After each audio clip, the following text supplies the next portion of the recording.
बाई तुझा आशीर्वाद. प्रेक्षकांनो, मालिकेचा कसला जबरदस्त ट्रॅक आता समोर आलेला आहे. आत्तापर्यंत आपण इकडे पाहत आहोत की या सगळ्यामध्ये आता मात्र अवनी या घराचा एक भाग झालेली आहे आणि आता या घरावरती येणाऱ्या प्रत्येक संकटाला मात्र आता अडवणूक करण्यासाठी अवनी मात्र एकदम पर्वतासारखी तिकडे उभी राहणार आहे. त्याच वेळेला मात्र आता अवनीला या घरावरती आलेलं हे सगळं पावसाचं संकट दिसता तुम्ही आता खूप मोठा निर्णय घेतलाय, पण तिच्या घरच्यांना घेतलेला निर्णय हा मात्र दत्ता आणि सुली यांना पटलेला नाहीये आणि ते दोघं जण मात्र आता उचकवण्यासाठी आलेले आहेत धोंड्याला. पण त्याच वेळेला मात्र आता धोंड्याच्या पाठीशी किंवा त्याच्या समोर म्हणा खंबीरपणे उभे राहत अवनीने मात्र या दोघांना चांगला धडा शिकवलेला आहे. एका झटक्यात या दोघांना मात्र आता त्यांची लायकी दाखवून दिलेली आहे. धोंड्या आणि सुली हे दोघं जण मात्र आता पुरते घाबरलेत. ही आनंदी म्हणजे आता दिसते तितकी साधी सोपी नाहीये, तोफ आहे तोफ, हे त्यांच्या लक्षात आलेलं आहे. एका झटक्यात मालिकेची सगळी समीकरणं प्रेक्षकांनो बदललेली आहेत. नक्की काय घडले, अवनीने असं काय केलंय, सविस्तरपणे पाहूया. आपण पाहिले की सगळीकडे पाणीच पाणी पाणीच पाणी आणि या गोष्टीची अवनीला तिळ मात्र सुद्धा म्हणजे तिला सवयच नाहीये. घरामध्ये आता एकदम व्यवस्थित बंगल्यामध्ये राहिलेली अवनी हे असं गळगळतं पाणी पडतं ही गोष्ट तिला कधी माहितीच नाहीये आणि त्यामुळे मात्र आता लगेचच इकडे ती अस्वस्थ झालेली आहे. पण त्याच वेळेला ती आता विचार करते, ठीक आहे काहीही झालं तरी सुद्धा याच्यावरती काय उपाय करता येईल. आणि त्यानंतर ती आता त्या लोकांना विचारते की दरवर्षी असं पाणी गळतं का, दरवर्षी हे पाणी गळतं आणि दरवर्षी तुम्ही या सगळ्यामध्ये हे असं आटपत असता. यावरती धोंड्या आता म्हणतो, हो आम्हाला ह्याची सवय झालेली आहे. अवनी आता विचार करते, पण याच्यावरती उपाय काय, तुम्ही याच्यावरती उपाय का नाही करत. यावरती धोंड्या आता सांगायला उपाय आहे की, म्हणजे आता ताडपत्री घातली ना, पण ही ताडपत्री घालता येत नाहीये. यावरती अवनी म्हणते, का नाही घालता येत आहे. आणि त्यावरती धोंड्या त्या सांगायला लागतात, ताडपत्री घालता येत नाही कारण आता ही जागा आहे ना, ही जागा मात्र आता नावावरती आपल्या असली तरी हे सुली आणि आता दत्ता त्याच्यावरती अधिकार सांगायला लागलेले आहेत आणि त्यामुळे आपल्याला हे करता येत नाहीये. असं म्हटल्यावरती अवनी म्हणते, ते काही नाहीये, मला उद्याच्या उद्या या घरावरती ताडपत्री पडली पाहिजे, ते काय करू शकतील. यावरती धोंड्या आता सांगायला लागतो, नाही ग म्हणजे सुनबाई, अगं खरं सांगू का, तर आता ते इकडे लगेचच वाद घालायला येतील. यावरती अवनी सांगते, ते वाद घालूच शकत नाहीयेत. आपल्या घरावरती ताडपत्री घालायला आपण त्यांची का बरं मदत घ्यावी, म्हणजे त्यांची का परवानगी घ्यावी, ते काही नाहीये. उद्याच्या उद्या या घरावरती ताडपत्री पडली पाहिजे म्हणजे पाहिजे. अवनीने फतवा काढलेला आहे आणि बाकी सगळे कामाला लागलेले आहेत.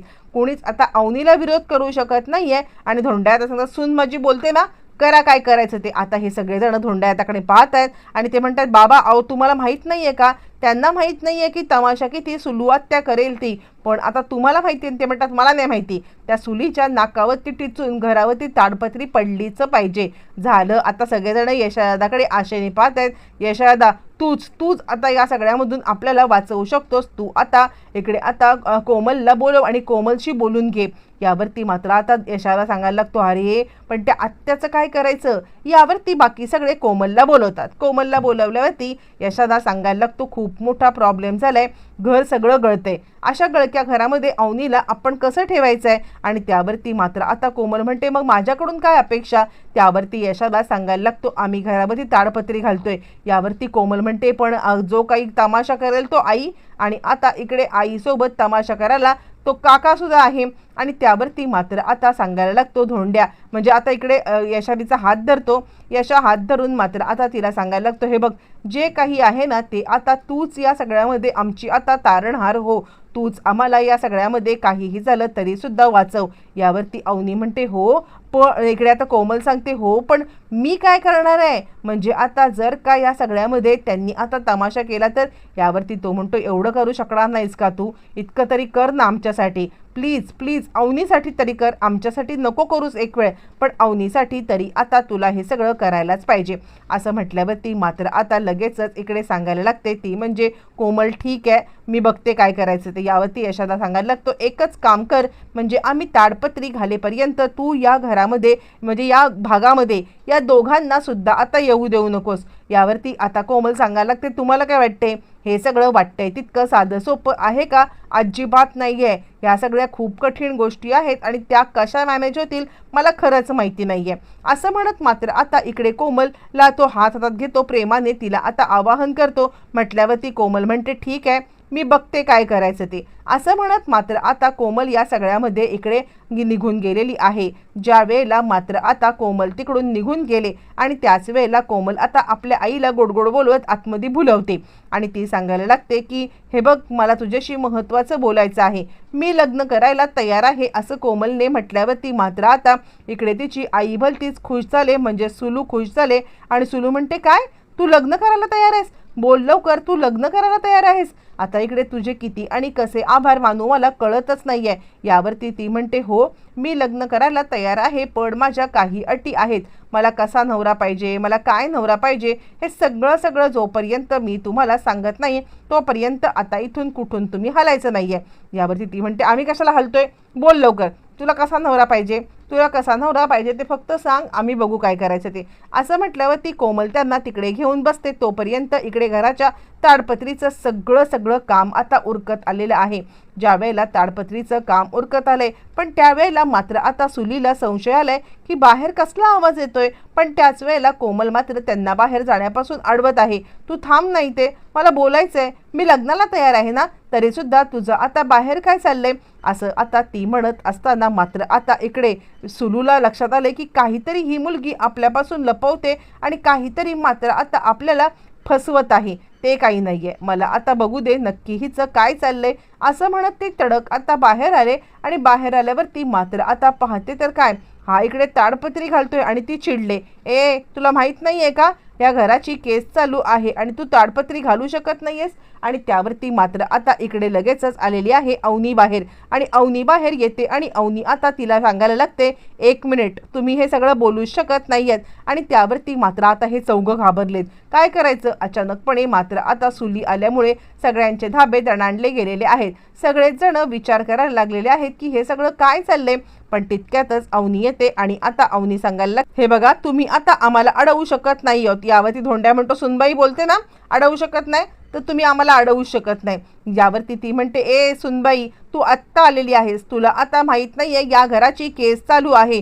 धोंड्या म्हणतो, असे मग काय, आम्ही काय घर बांधले का? यावरती अवनी आता सांगायला लागते, हे काही झालं तरी सुद्धा आम्ही फक्त ताडपत्री घातलेली आहे आणि ताडपत्री भाड्याच्या घरावरती पण घालू शकतो आणि केस कोर्टामध्ये चालू असली तर बांधकामाला बंदी आहे, आम्ही ताडपत्री घालू शकतो. अवनीने यांना आता परतवून लावले आणि त्यानंतर दत्त्या आता म्हणायला, बघितलंस ही आता चिचुंद्री एवढूशी पोरगी आपल्या इकडे नाकावरती ठिचून आपल्याला 4 शब्द सुनावते आहे. त्यावरती मात्र आता सुली सांगायला की नाही, आता काहीही झालं ना तरी या पोरीला जोपर्यंत घरी पाठवत नाहीये मी गप्प बसणार नाही. ही पोरगी कोणत्याही परिस्थितीत घरी गेलीच पाहिजे. आणि त्यानंतर दत्ता आता सांगायला लागतो, ते काही नाहीये, आता ह्या धोंड्याला उचकवायचं आणि धोंड्याने आपल्यावरती हात उगारला की आता धोंड्याला परत जेलमध्ये पाठवायचं.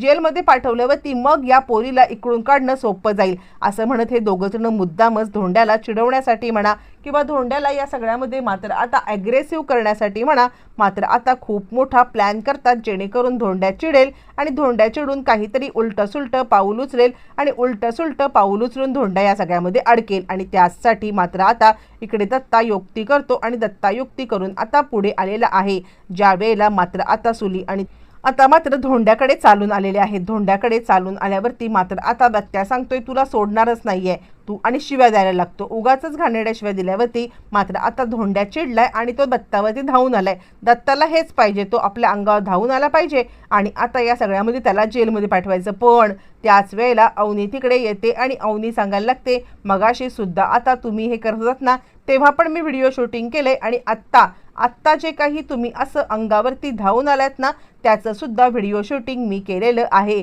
आणि त्याचमुळे काहीही झालं तरी सुद्धा आत्ता तुम्हाला इकडून सुटका नाही आहे. तुम्हाला या सगळ्यामध्ये कोणत्याही परिस्थितीमध्ये मात्र आता इथून मी पाठवणार नाही आहे आणि हे सगळं व्हिडिओ शूटिंग जोपर्यंत सगळ्यांच्या समोर आणत नाहीये तोपर्यंत मी गप्प बसणार नाहीये. आता मात्र अवनीने एका झटक्यात मालिकेची सगळी समीकरणं बदललेत आणि व्हिडिओ केल्या कारणाने मात्र आता इकडे अवनीने धोंड्याला वाचवत मात्र आता या सगळ्यामध्ये चांगलीच खबरदारी घेतलेली आहे आणि इकडे दत्ताला अडकवले। दत्ताला कळतच नाहीये की ही मुलगी इतकी आता हुशार आहे आणि खरंच आपल्याला सगळ्यात अडकवेल असं म्हणत दत्ता आता या सगळ्यापासून लांब झालाय आणि दत्ता या सगळ्यापासून मात्र आता लांब होत तो विचार करतोय नाही आपण या सगळ्यापासून लांब राहिलेलं बरं, जेणेकरून ही अवनी आता इकडे आपल्याला काही वेडवाकडं करू शकणार नाही। इथे अवनीने मात्र आपल्या सासऱ्यांचा जीव वाचवले।